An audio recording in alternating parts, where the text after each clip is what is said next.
He mailed apples to prove his icy homeland wasn't a wasteland.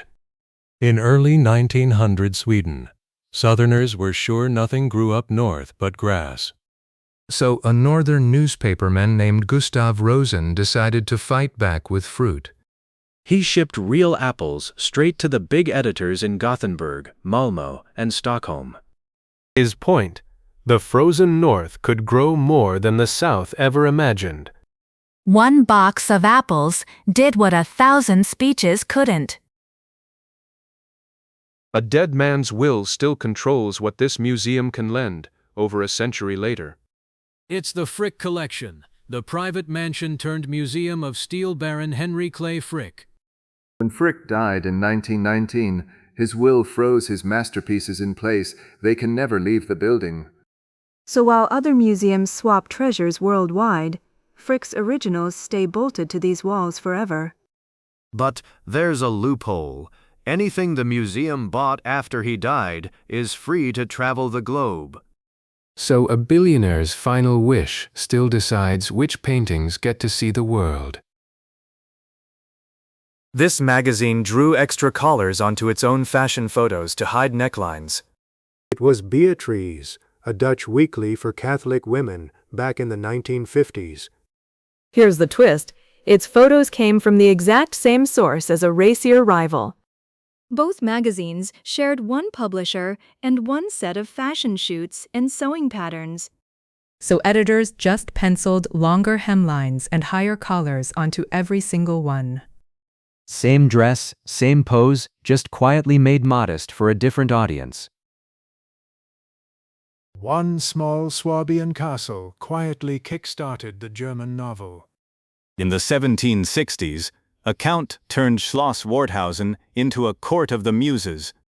He gathered a famous poet, a celebrated painter, and a groundbreaking writer under one roof.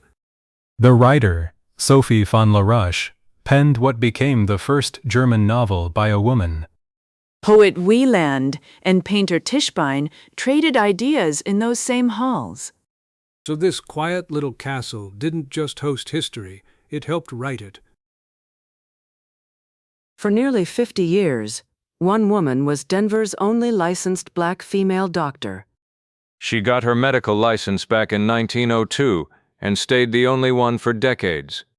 Hospitals refused to let her work inside, so she brought medicine to people's homes. She treated everyone, every background, every neighborhood, whoever knocked. Over those 50 years, she personally delivered around 7,000 babies. One doctor, one city, 5 decades, and thousands of lives that started in her hands. 2/3 of this Irish fort is hidden completely underground. It's Camden Fort Mega, guarding the mouth of Cork Harbour in Ireland. Above ground it looks modest, but 65% of it is buried out of sight. Beneath the grass runs a maze of tunnels, chambers, and deep powder magazines. Builders sank it underground so cannon fire couldn't reach the men or the gunpowder. So the real fort isn't the one you can see. It's the secret city hidden below. A typhoon forced 95 Japanese fishing boats to hide in North Korea.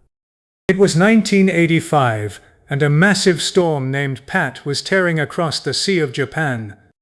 Dozens of fishing crews had nowhere safe to run as the waves grew mountainous.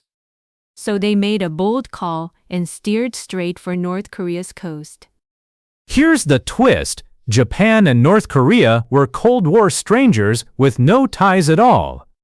When the skies cleared, 59 of the boats simply sailed home to Japan.